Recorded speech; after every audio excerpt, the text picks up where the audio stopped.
Hello everyone, this is John. Welcome back to my channel.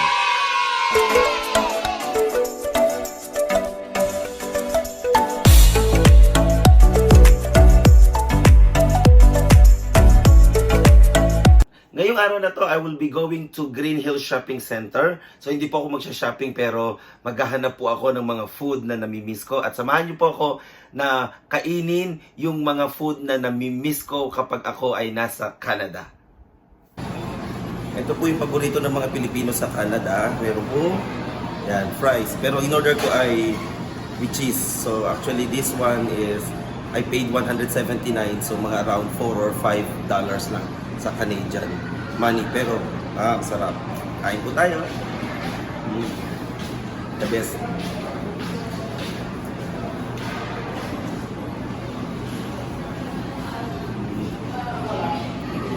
Janine, paborito mo to.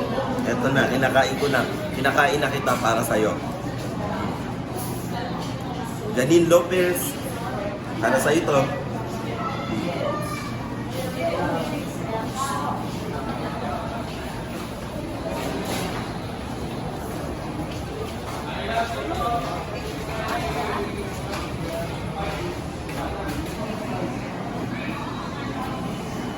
Ayun na, naubos ko na. Sarap ng fries. Actually, meron na dito sa Edmonton. So, those who are craving sa, kung ba tawag dito? Potato Corners, meron na dito sa Edmonton, sa West Edmonton Mall. They just opened last November. Pero, masarap siya. Ibang lasa yan. Kain po tayo. Meron po kaming siopaw. Tapos, meron po kaming siomai. Ito po ang aking dinner ngayon. Tingnan po natin kung masarap. Masarap. Ito ang dinner ko ngayon. Kaya itong paborito kong drinks nung maliit pa ako. Ito yung inom ko lagi. Tapos may dessert ako. Champoy. Yan. Meron pang isa. Ewan ko kung may nakakaalala nito. Kiamoy. Ano yan matamis at maalat-alat ang lasa. Tikman natin kung ano ang lasa niya. Kain muna ako ngayon.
Ako ng sisig, tsaka ano to, bagnet.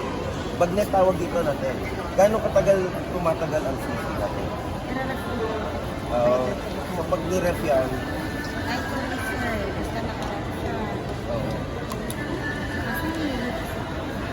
may mayonnaise na. Ayun. So dapat kainin na ngayon. Ito pong bagnet. Same lang po. Gaano katagal? Ay, ito sa pang matagalan. At ito pang mamatagalan, palagay ko hindi totoo. Kasi pag kinain ko ito lahat, baka bukas hindi na ako tatagal.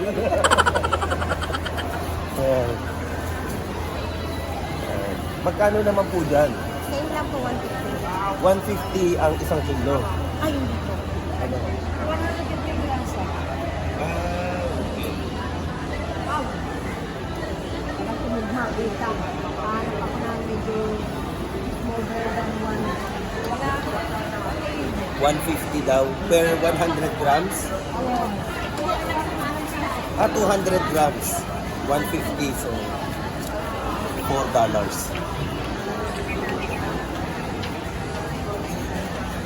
Ay, bakit ko po hindi ba? Yung dalawa po. Okay lang, okay lang. Ayan, sir.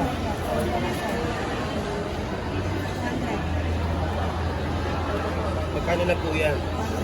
200 na lang? Di ba pwede 300 na lang? Ayun, sir. Ha? Magkano po ako na, sir? Sabi niya 200. 300 na lang. Hindi, 300 grams. Grabe. Oo, yun. So, Halos konti lang. Ang bawal kahit ang nalagay mo sa dahil. Malaki-laki. so, luto na po yan, ay. Opo. Hindi na ho namin, ano. Pero pwede niyo po i-reheat para Mas lumutong crispy. lang. Mas Opo. crispy, sir. Ayun. Mas masarap pag ano. Masarap. Hindi ko na igugupitin, sir. Huwag na po, nakakagupit ko lang po. Uy, ba? Anong oras po nagsasara ang mall natin? 11.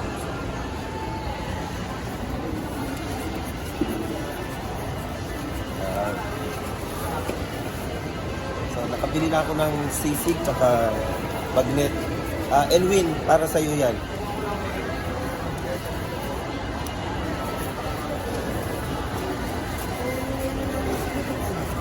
$350. Yes. 250 na lang.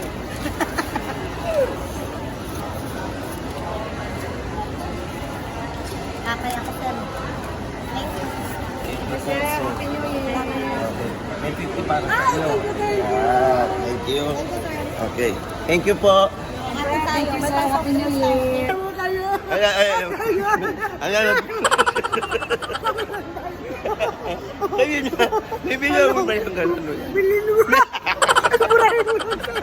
Burahin mo. Oo, sige. Sige. Oh, invite mo sila na bumili ng paninda mo. Ayun. Ayun. Isa pa. Hindi naka-live. Ano pangalan mo, ate? Ebang po, Ha? Ebang. Ebang, ayan. Si Ate Ebang po, nagtitinda po siya dito sa Green Hills. Ayan. Naupo niya. May sinasabi siya. Sige, sabihin mo doon. Naubos na yung ngipin ko sa kakain. Ayan. Ayan. Kaya po yung amo niya, nagtataka, bakit nauubos yung paninda? Walang benta. Yung pala, ito si Ate Ebang. Ayan, oh. Kinakain yung paninda. Kain ng kain. Yan. So, narito po ako ngayon sa Green Hills. At may mga paninda po. Yan. Kaya, puntahan nyo po si Ate Ebang. Nagtitinda po siya ng mga ganito. Ito po ang kanyang mga paninda. Yan na. Yan. May sisig. Ito ang bagnet, ate, ano? Okay. Ito, meron tayong calamari. So, sige, Ate Ebang, sabihin sila. Chicharon bulaklak. Ayun. Chicken skin. Nilasing na hipon. Ayan, nilasing na hipon. Ay, ito to pala. Yan, nilasing na Bakit siya tinawag din na nilasing na hipon? Hindi na nakabangon. Kaya Ayan. ito naman ang fried sa Willis. Galing sa Albuquerque. Ayan. Rablets na wala. Crablets na walang. Ayan. Ayan. Ano tawag niya? Pakita mo yung crablets mo. Pakita mo. Yung rablets na wala ng talangkay. Ako ka sa Ayan, di ba? Alam niyo, pagka ganitong tindera, talagang lahat po ng customer ay mapapasaya niya. Ayan. Ayan. Punta na po kayo sa Green Hills.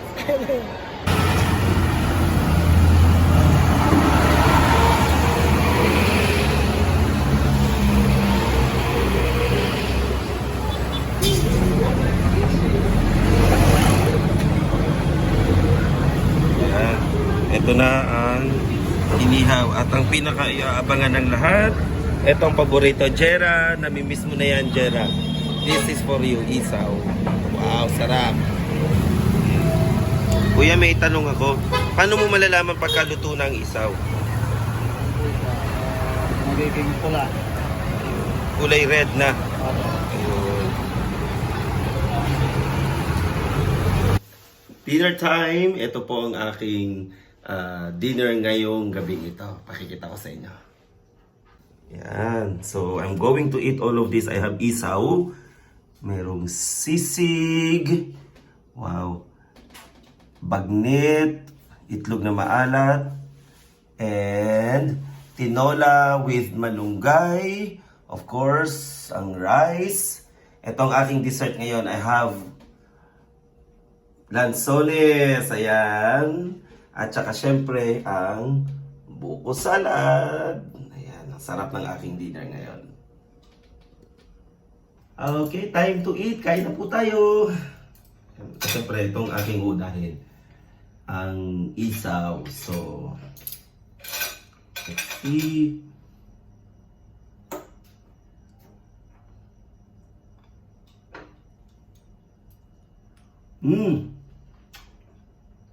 Ay, manghang.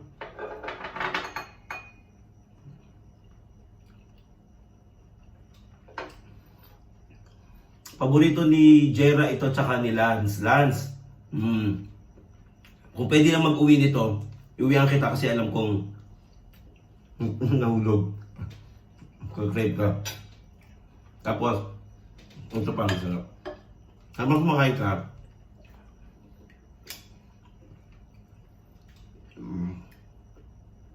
ayan.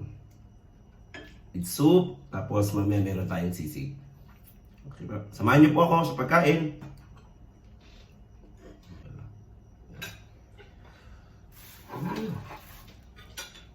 Tinola with malunggay.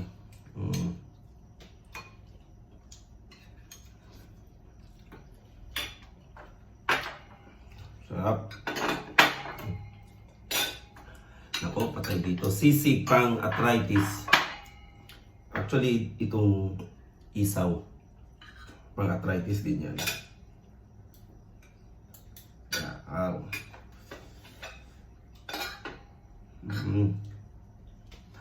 Si Jera. Natanda ko. Iniisip ko kasi kanina, sino yung young people namin na mahilig sa sisig.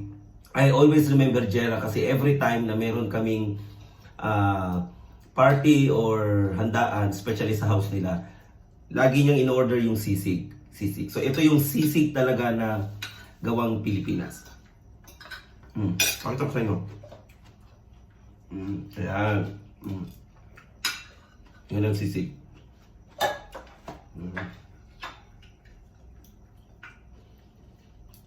Isaw.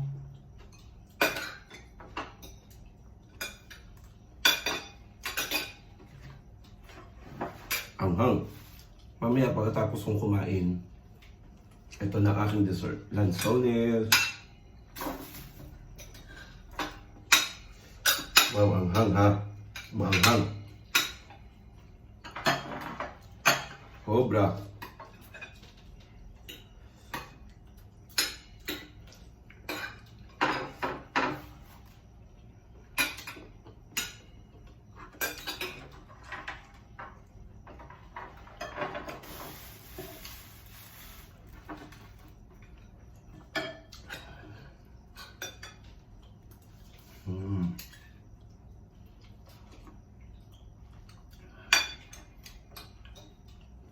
Yung nilagay ko sa tinola, malunggay. Yung lasa ng chicken niya, compare sa chicken natin sa Canada, mas masarap yung chicken ng Philippines kasi very tasty siya. Tapos, yung malunggay talaga fresh, hindi frozen. Talagang maramdaman mo yung greeny taste ng malunggay.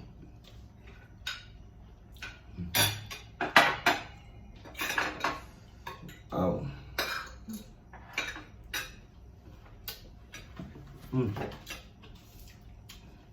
Bagnet. Ito ang aking pang derby ngayon. Masarap oh. Bagnet, kahit po tayo pampabata na kasi grabe ang taba. Ang kapal.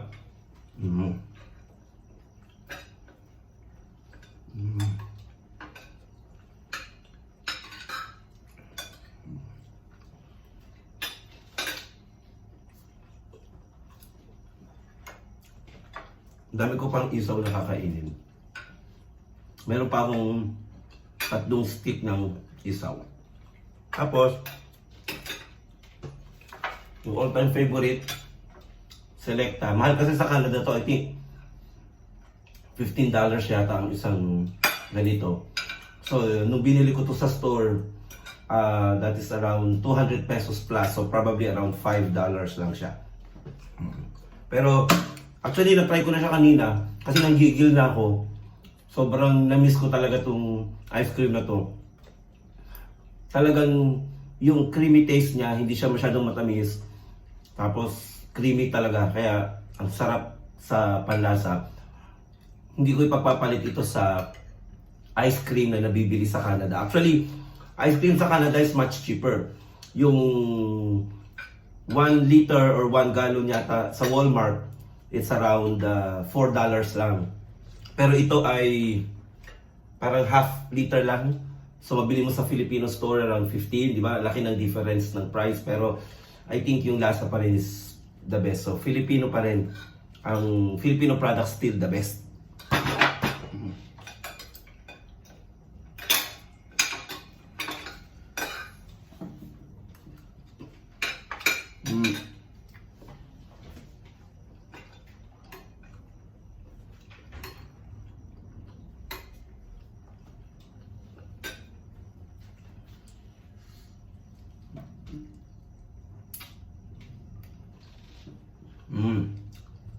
Ang sarap, sarap. Hay, salamat, sarap. Busog na ako. So, tapos na akong mag-dinner. Eto na, dessert na. Ang aking dessert ay lansones. Tsaka meron akong 4 season na juice. At tsaka ang favorite kong ice cream from Selecta. Tingnan natin kung masarap yung matamis yung lansones. Kasi sabi ng Muslim kanina, sa Green Hills, sabi niya ako, matamis daw. Talaga. Totoo nga. Masarap nga siya.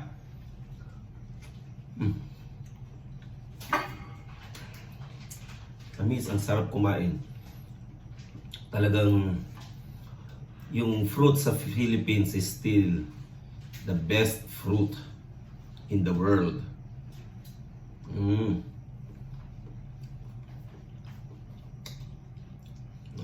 Harap.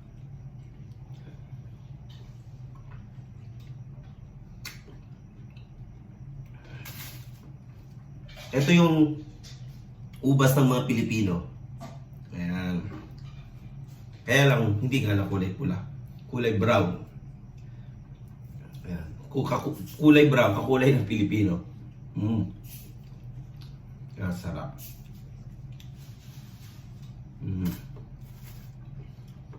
Kanina kinain ko tong saging. Ang tamis niya. It's very sweet.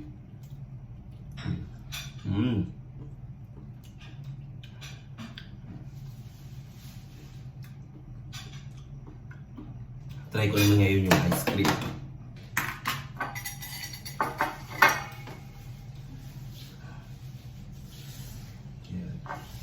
Actually, yung every time I saw ice cream, I remember my lola. Kasi si lola, favorite niya ang ice cream. Ayan. So, nag-celebrate siya nung birthday last January. 81 years old na siya. So, talagang ice cream pa rin still the best para sa kanya. Harap.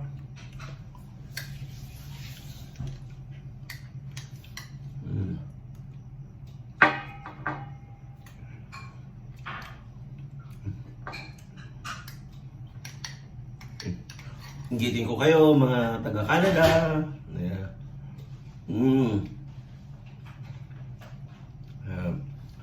So, ubusin ko muna ang aking dessert ngayon and I will enjoy lahat ng food na meron ako ngayon. Kasi minsan lang ito mangyari. Yan, grabe, sobrang nabusog ako ngayong araw na to. Talagang lumaki ang aking tiyan. But also, I am very satisfied today kasi yung mga food na talagang nagkikrave ako ngayong araw na to ay talagang nakain ko. Thank you so much everyone for watching my episode today. And before I say goodbye to everyone, don't forget to like this video and subscribe to my channel. Have a great night everyone!